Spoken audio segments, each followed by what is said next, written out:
ఆమె సంతోషం కలిగినటువంటి ప్రీతి కలిగినటువంటి మనస్సుతో హనుమంతుడితో మాట్లాడుతుంది. కళ్యాణి బత గాధేయం లౌకికి ప్రతిభాతిమి ఏతి జీవంతమానందో నరం వర్ష శతాదపి.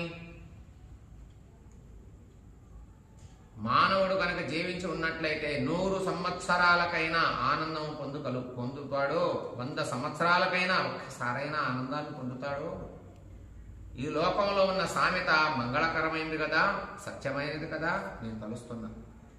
మనిషి బ్రతికినంత కాలంలో ఒక్కసారైనా సంతోషాన్ని పొందుతాడు అంటారు కదా, అటువంటి సంతోషం నేను ఇప్పుడు పొందుతున్నానయ్యా అని హనుమంతుడితో సీతాదేవి అంటుంది.